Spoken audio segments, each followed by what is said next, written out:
Hello guys, I'm Jayson and welcome to the Plant Prince PH. In this video, I'm going to share to you 10 tips to protect your succulents during rainy season. First tip, put your succulents in trays. If you only have a few succulents, you can put them on trays so you can easily and safely move them inside when it started to rain. This will save you a lot of time from going back and forth in moving them on a safe location. Tip number 2. Invest on a UV plastic sheet. If you already have plenty of succulents, moving them during heavy rain will be troublesome. Thus, the only way to protect them from too much rain is by using a UV plastic sheet or a polycarbonated plastic roofing. This will save you a lot of time and money. In addition, UV plastic sheet will also protect your succulents from harmful UV sun rays. Tip number 3. Groom your succulents. Dry and decaying leaves will result to poorer air circulation. It will also make the base of the succulents stay moist for a longer period. These two are some factors that encourage the growth of fungi and attract pests. Thus, keeping your succulents clear from dry and decaying leaves will lessen the likelihood of these pests. Moreover, you should also remove dead debris from the leaf axil of your succulents. This debris can decompose and hold moisture, which can cause the crown of your succulents to rot. Tip number 4. Follow weather forecasts. Always follow weather forecasts. Be updated on the latest typhoon or rain forecast. You could also download weather forecast apps to check if it will rain the next day so you know when to water your succulents. It's nice to always be prepared so you don't have to rush during heavy rains and typhoons. Tip number 5. Water infrequently.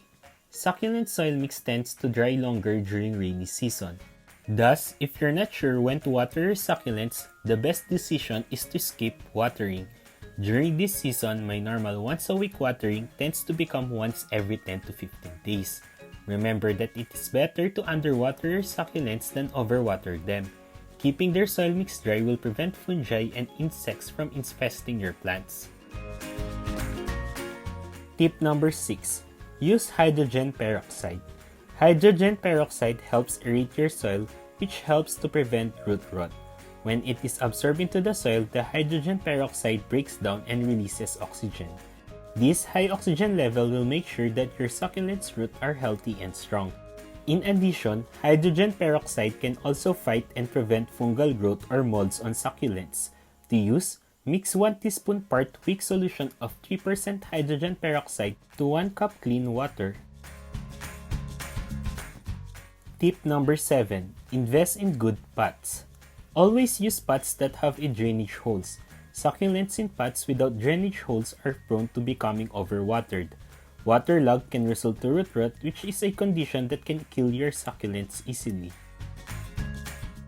Terracotta or clay pots are the best choice for your succulents, especially in rainy season. It allows air and moisture exchange in its wall, which helps your soil mix to dry quickly. Tip number 8. Use a gritty soil mix.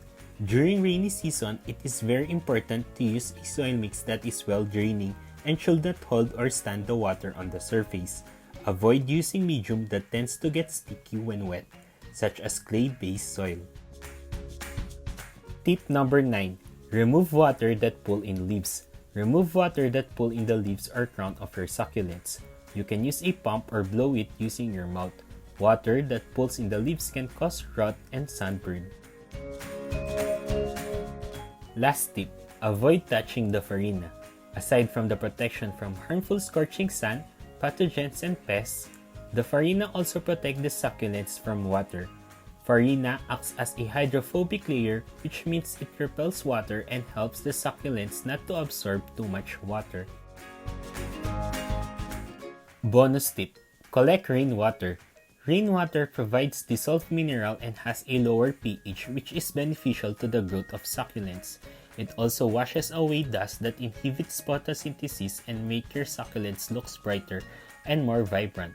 Moreover, it dilutes and flushes salts and harmful chemicals that have built up in the soil from tap water and from using fertilizer. The tips I shared to you are those that I think will help you the most during this rainy season. If this video was helpful, don't forget to leave a like and share it with your friends. If you have any care tips to share, don't hesitate to leave a comment. For more content just like this, make sure you hit the subscribe button so that you're the first to be notified when there are new videos released. Thank you for watching.